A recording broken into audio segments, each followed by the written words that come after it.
Hi, this is Roger Green, host of the Surfing the MASH Tsunami podcast. This week we are offering 5 conversations from episode 23, our discussion on challenges in physician-patient communication stemming from a session at the EASL Congress, with Louise Campbell, session co-chair Shira Zelber-Sagi and Mike Betel, and panelists José, Willemse, and Marjot. Plus, from the vault, a discussion from Shira's previous appearance on Surfing MASH in the U.S. Thanksgiving 2022 special. This episode's a bit unusual for 2 reasons. First, I'm not part of the conversation. Louise leads it brilliantly in my absence. Second, it focuses far more on the patient and the role of the physician-patient interaction in steering treatment. I found this fascinating and hope you do as well. This conversation focuses on ways to improve the physician-patient interaction. It starts with Tom stating that having multidisciplinary treatment teams would provide tremendous benefit in terms of being prepared for patients and fully responsive to the range of issues they're likely to raise. José agrees, but adds that many countries have only a few nurses and no ability to create this kind of team. Shira states that every physician should learn the principles of motivational interviewing. The key to this is asking open-ended questions that allow the patient to respond fully without feeling judged or steered in a specific direction. This enables the patient to share unhealthy behaviors, which they might not do if the physician admonished them in advance or they knew the physician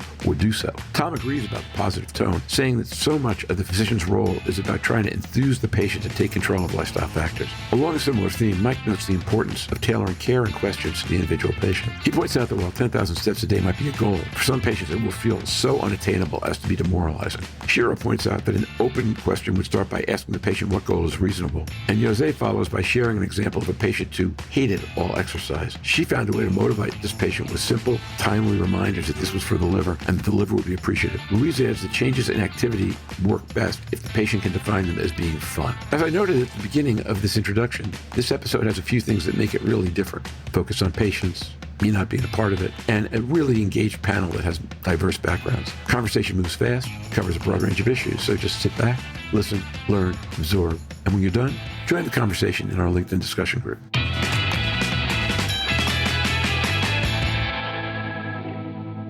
Louise Campbell.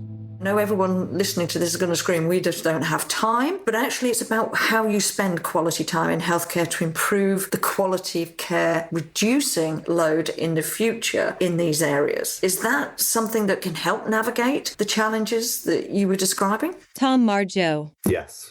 I think so, Louise, definitely. So I think you have to build a multidisciplinary team around the liver patient. We've got an excellent nurse-led service of hepatology specialist nurses. The way I think that which they're operating well and best at the moment is actually post-clinic. So it's delivering the information in clinic, which can be information overload. And then they'll go home and the patient will process things. And then we'll have follow-up questions or follow-up queries or follow-up. Do I take my medicine then? Or am I meant to be halving the medication, or when am I next coming in for a drain, or all this kind of thing. So actually there's a lot of picking up the pieces from clinic in terms of information transfer that we're finding nurses are incredibly helpful for. In terms of preparing for clinic and establishing patient concerns pre-clinic for the doctor to address, I don't think that's happening at the moment very much. It may be happening a little bit more elsewhere, particularly in the States where they've got lots more IT systems where doctors and patients are communicating, electronically a lot more. But certainly in the UK, there's not much pre-clinic planning, but certainly after clinic for questions and helpline advice, basically, it's been very useful. José, Willemse. Well, not every country has really oncology nurses. In the Netherlands, only a handful. And it's growing now, but it's always an excellent model. And I'm very jealous on the UK because the nurses play there such an important role. And it's coming now, but if the nurses are not there, what to do? Shira Zelber-Sagi. I think one of the tools to make an effective discussion between patient and physician and any healthcare giver is the issue of motivational interview. And I think every physician should learn the principles of motivational interview. It's so simple and it's a little bit time consuming. It's true, but with some practice, you can also do at least some of it in a couple of minutes. And it's really about asking open questions about how the patient feels about your recommendation. What are the barriers for him to manage the disease? What are the things that the factors that support him? Family support, or does he need any other support? And I think like with a couple of questions in each visit, it doesn't have to be very long, but open questions, you can learn so much about the things that would really help the patient to manage the disease better. And it is also very much true with regard to lifestyle modification. So it's not only diet, it's diet, it's physical activity, of course, but it's also alcohol consumption or even better management of the medications. So the understanding how he manages these things, how he feels about it, what are the challenges, what are the factors that can support success in these matters. I think these are really important questions. And one of the most important things is not to criticize, because if we start to criticize the patients, for example, if they drink alcohol where we told them not to drink, or if they take some food supplements they shouldn't and they're afraid to tell us about it because we told them not to take anything, right, without asking our advice. So sometimes they tend to hide it,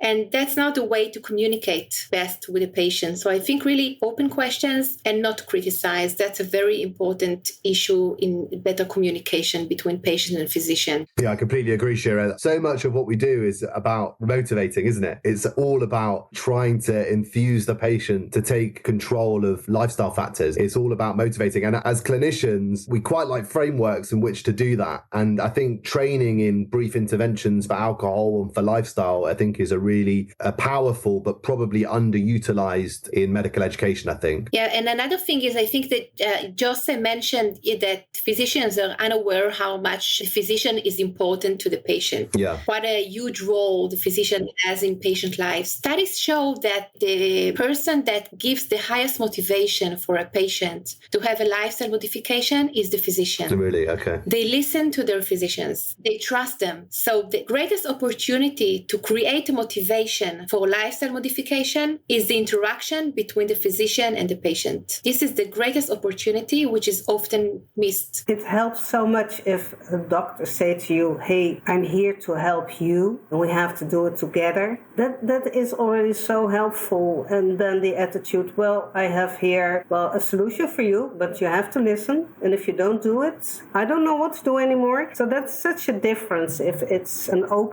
attitude like, hey, I'm here to help you. That's part of my job. But I think that young doctors are more aware of that. But maybe that's my impression because I met a lot of young doctors. So I am hopeful. But yeah. Mike Betel. I want to reemphasize the importance of tailored care and tailored treatment and say that physicians need to recognize that every patient is different. And for one, 10,000 steps is not enough. And another 10,000 steps is a hell of a lot. And so maybe for that patient, 1,000 steps to start with and then incrementally work their way up. And from a patient's perspective, it would probably be a lot less frustrating if they knew that the physician recognized them as an individual and the challenges that they have. I think you're right. You need to start it with the question. You need to start how many steps you can do, actually. So you don't say you need to do 10,000. That's motivational interview. You start with a question. How much you think you can do?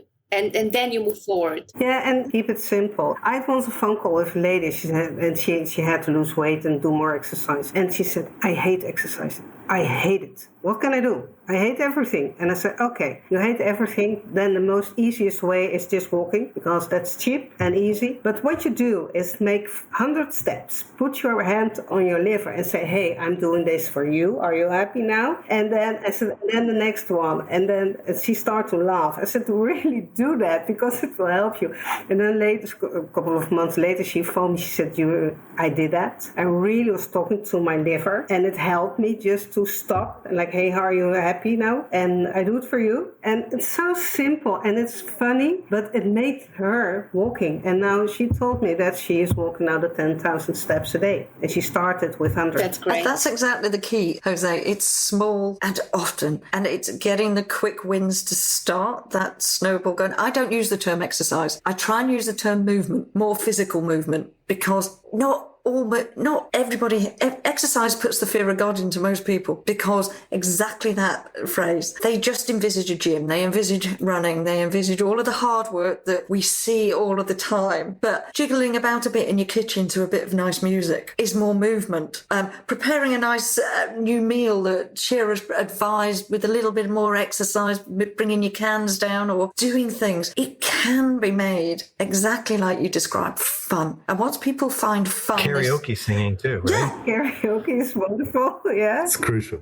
Brother, he doesn't do anything. Absolutely, motivation. Yeah, but you don't have to go to the Olympics, and you don't have to play football in the first team. That's what I always say to men. What do you do when you were young? Yeah, I play football. So every club has also teams now for older people. You have even teams where you're not allowed to run, but just walk. Go to there. And the only thing you have to take care of, that is the third part of the game, that you don't drink beer, because then it's a waste of your other two halves of the game. And then you make them realize, because people always think, well, I have to go to the gym and they have to run 10 miles, and just start with half a mile and then you will see where it goes. So you touch on a really good point there, Jose. There are lots of things like that, but the food and the awareness around all of those establishments, it's high sugar, high fat, it's very rarely healthy. I've done some work with football clubs. Football players themselves, very healthy. The minute they give up the exercise, they keep the calories up, they fatten up.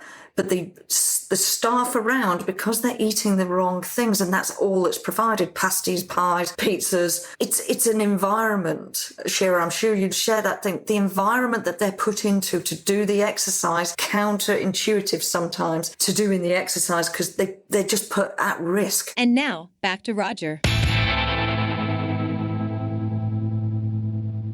We hope you've enjoyed this recording. If you have any comments or questions about the content of this conversation or the entire episode, please put them in the review section of the page from which you downloaded the conversation, or send an email to questions@surfingthemesh.com. It's not clear what we're going to be doing next week. We're looking at approaches featuring NITs and a separate one focusing some basic science. Either way, I'm sure it'll be fascinating, and I can't wait for us to put it out for you next week. Until then, stay safe, surf on.